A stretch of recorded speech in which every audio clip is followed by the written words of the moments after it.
besides, leaning on people, are there any other secrets to somebody who wants to have it all? I think sometimes it's just if you want something done, give it to a busy person. And I try to stay busy. And sometimes I wear myself out and I let myself have days of I can't do anything else today. Like I can't have a plan, I can't work out, and I need to chill. Hey there, hot messes. Welcome to Success of a Hot Mess, where we celebrate the art of juggling life's chaos and coming out on top. I'm Stacey Isaacs, your host and resident rock star lawyer, dance mom, and survivor. We're going to dive into candid conversations about conquering challenges, embracing our unique selves, and finding success in the beautiful mess of it all.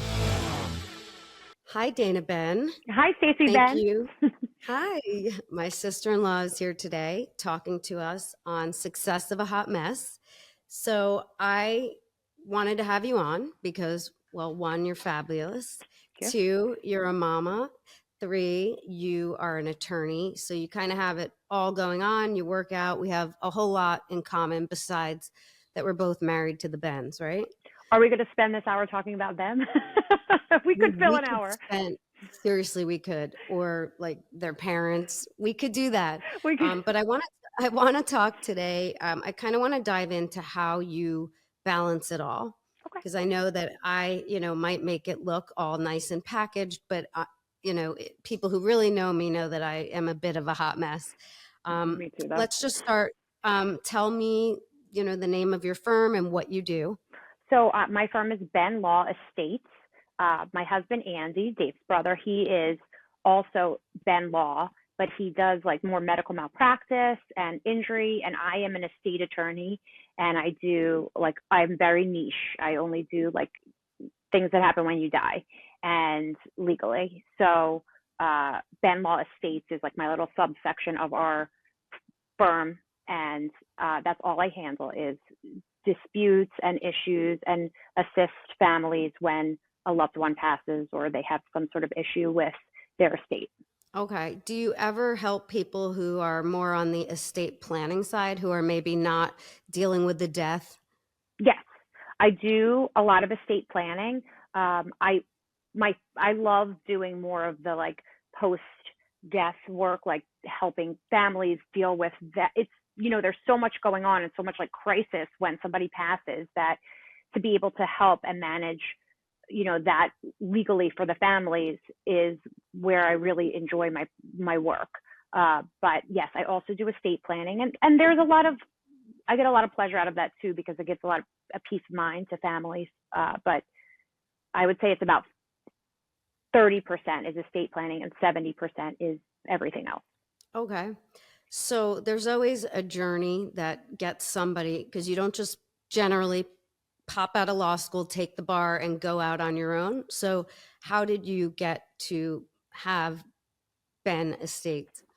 So I always wanted to do estate law. I took a class in law school that did you take an estate planning class in law school? I took taxation. I don't know if it had some estate planning, but Sure. It was my worst grade in law school. So like for all the stuff I couldn't do in law school, that was like, I was good at that. And okay. I took an estate planning course. I loved it. And then I did a clerkship with a judge in what's called Orphans Court, which is probate court in Philadelphia. They really have to change the name of that. I know, it's terrible. Orphans Court. And it moves like it's all antiquated. So I had a clerkship there, and then I went back to school at night to Temple Law School, and I got an LLM in tax and estate planning, and then I worked at a bank for a while as a trust administrator. I loved that job. It was so much fun. And then I knew I wanted to go out on my own at some point. My father is a criminal defense attorney. He always had his own practice. And I appreciated his flexibility and his dedication to his clients. And then, so I left the bank and I went to a law firm for about a year in Blue Bell, Pennsylvania. And I just didn't really fit in at the firm. Like I wasn't very happy there. Most bigger firms don't really give that much time and attention to their estate planning practices. And that was kind of happening there. And I started bringing my own clients, and I thought I got pregnant and I was like, I don't think I can stay here. They really didn't have a good maternity leave policy, and they weren't super interested in like working with me. And I thought, I don't think I can stay here, raise a child, and I think I could do this on my own. But I had knowledge of what that looked like from my dad, and my husband also really supported me. And it took me years to build up a practice. And I just started with a few clients, and one of the cases ended up being a really big case out of like nowhere. It was really interesting. That's all it takes. That's all it takes. It was a really interesting case, and I felt really committed to it. And then it became a huge case. It was like a family that didn't recognize like a gay son as their marriage, and they wanted to take the money back from the spouse after the son had died. And so we had a big litigation, and we won, and it was really exciting. And that was sort of the beginning of really getting involved in it. And now it's been about 10 years that I've had my own practice. Wow. So yeah, that's about how long David, myself, and William have had ours also. Yeah, I bet. Yeah, it goes fast. It but does, do you right? have any advice for someone who wants to go out on their own in whatever area of law that it is, but they have no idea where to start? Like, what would be the first step? Well, I think you have to be able to trust yourself. You need support. I felt like I couldn't have done it without some support. And I'm not even talking financial support, but that's always good. But it was more just like, you could do this, you've got this. And I also had the confidence in myself. I knew what I was doing. I didn't just come out of law school and start my own law practice. Neither did you. We worked for other places. I saw what was good, what wasn't good, and I felt like I could manage it. And you need you need to be able to develop your business too, like talk to people, get clients. I'm still uncomfortable. I don't know how you feel. I'm still uncomfortable like going out and seeking clients and like, because everybody our age or any age really could use an estate plan, somebody that dies. And I hate saying, hey, call me. I get uncomfortable saying that. And I like to think that word of mouth referrals or somebody talking to me is the best way to do that. But I also still, and I did this in the beginning of my practice, I'm not sure if this is the best advice, but I give my time. I'll like pick up calls. I'll talk to people, and not everybody ends up hiring me, or they don't even want to really do their will.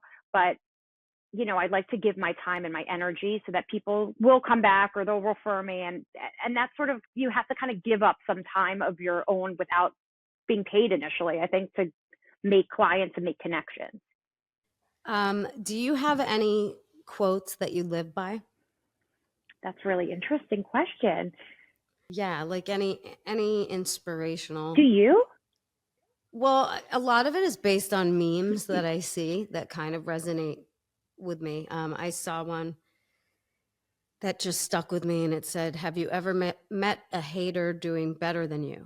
That's a good one. That is, yeah, that's so true. And you have a daughter, I have two daughters. It's hard navigating. And as they get older and they have difficulties with friends and stuff like that, and then boys come into the picture, I think that quote even follows through with them. Like, people that are going to hate on you are generally beneath you. I could not agree with that more. I love that. I don't know. I think that there's a lot of things that my mom tells me from my grandmom that I stick with and push onto the kids. Italian advice. It's like little things like always walk your guests to the door. No one eats alone. Like just like ways that we like live our life. And I guess. Wait, what was the first one? Is like every time you have somebody come to your home, you always walk them out to the door. No one sits at the table and eats alone. Just like little ways that like we live our life, taking time for each other. You know what my grandma from Poland used to say? Let's say we were all at dinner at her house. She'd say, "Don't sit in the corner, because the one who sits in the corner becomes an old maid." Yeah. I also feel like I remember saying this one thing one time that was like, you'll have plenty of time to clean the house when the kids are grown up, and they're only young ones. And so I tried, like, sometimes it's like the kids want to be with me, but there's a million things to do around the house, especially when you're working all day, right? Like you don't have time to be home and do things at the house. And sometimes I'm like, I'm letting it go. and I'm just going to be with the kids and be present, and I'll deal with it when I deal with it.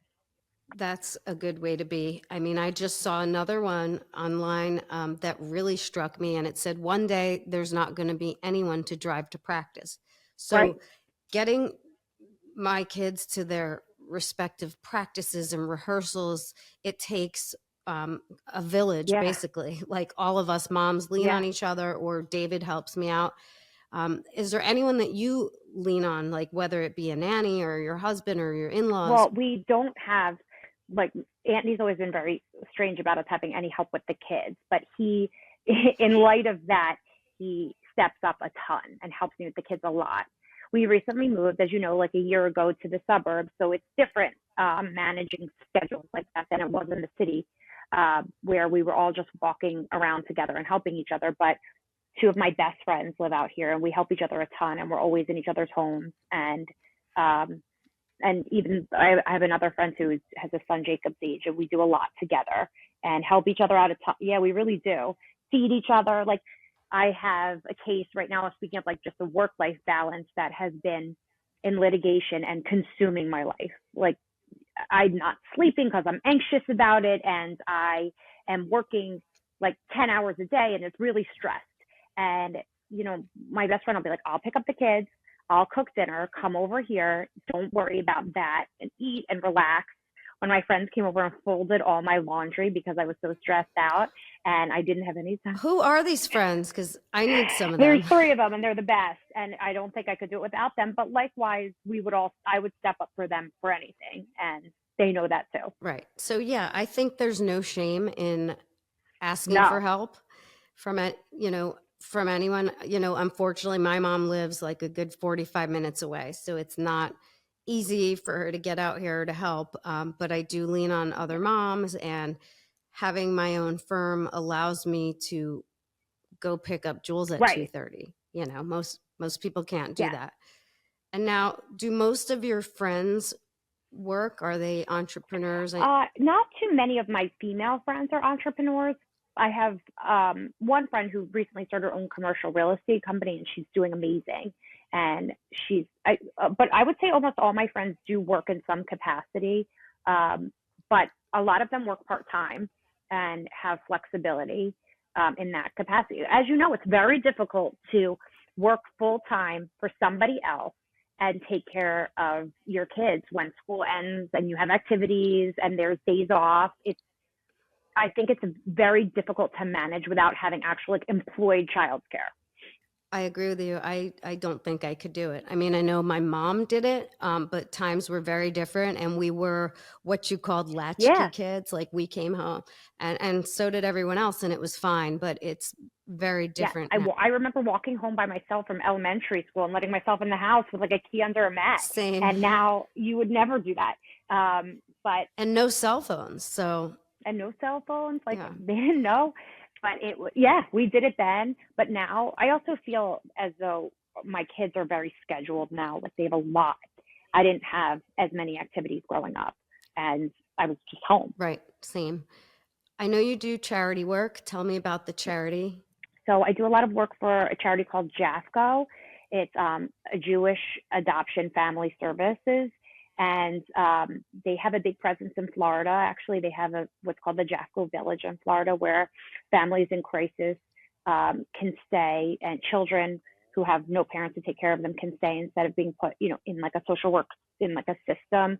And they can be adopted from the village, but the village is supposed to be a wonderful place to live if, you're in that unfortunate situation. And they have a chapter up here in Philadelphia that deals with more family services. We don't have a place for them to stay, although they are building something up here like that. And I am passionate about helping raise money to send these children to overnight camp. I just think overnight camp is a special, happy place, away from problems, away from the real world. And if you're in a family crisis situation, to be able to go to overnight camp is such a gift and a special thing that we who know overnight camp know can be really life-changing. So that's usually where my efforts come in the fundraising. And I host about 2 events a year for them in different capacities to get other people involved and aware. Yeah, that's wonderful. What camps do you send them to? Golden Slipper. Okay. Golden Slipper is another charity, also a Jewish charity. that has a senior center and a camp, and the camp has a lot of donations and sponsorships so that children in certain situations can go to that camp and receive grants, and it's a wonderful place. So let me get this straight. So you're married, you have 2 children, you have your own law firm, you work out every day. I think yoga is your thing now, or? Yeah, I do weightlifting and yoga. Right. You have time to go on fabulous trips, and you assist with a charity. So you're crushing life and looking awesome doing it. So besides, leaning on people, are there any other secrets to somebody who wants to have it all? I think sometimes it's just, if you want something done, give it to a busy person. And I try to stay busy. And sometimes I wear myself out, and I let myself have days of, I can't do anything else today. Like, I can't have a plan. I can't work out, and I need to chill. Do you ever just sit on your phone and scroll through Instagram or TikTok? Yeah, at night. I will say, social media has, in the last couple months, since unfortunately October 7th has been filled with things that make me sad. And so I have been spending a lot less time on social media. But I love to shop, and I spend a lot of time on my phone shopping. But that's usually at night once the kids are asleep. I try not to do that during the day. I don't even really have the opportunity. But if I'm going to sit down and chill, I like to talk on the phone and catch up with my friends and your family. And do you ever sleep? Yes, I sleep a ton. Do you? Yeah. My Mother's Day card for my son was Mommy's favorite place is her bed. I love being in bed. I do too. When the kids go to bed, 8:39, I get in bed. And you can fall asleep that early? No, but I'm in there. But I love to sleep. Okay. Don't you? I love being in bed. I love sleeping too. Well, thank you so much for coming on Success of a Hot Mess. Thank you for having me. So appreciate your time. I'll see you in a few weeks, hopefully. Yeah, 2 weeks, right? Yes. Maybe and 3. Have a great time in Amsterdam and Paris. Thank hopefully you. They don't lose your luggage in Paris like they lost mine. Guess what? I know somebody else who lost their luggage who just went to Paris last week. Was it through Heathrow? I don't know. Because that's where the problem is. It's not Paris, it's Heathrow. They lose your luggage. Put air tags in those things. I should. I really should. Well, thank you. And thanks for having me. Okay. Thanks for tuning in to another episode of Success of a Hot Mess. If you loved what you heard today, be sure to subscribe so you never miss a beat. And hey, sharing is caring. Share this podcast with your friends, family, and anyone who could use a dose of inspiration. Until next time, keep rocking those hot mess moments with style and grace. Cheers.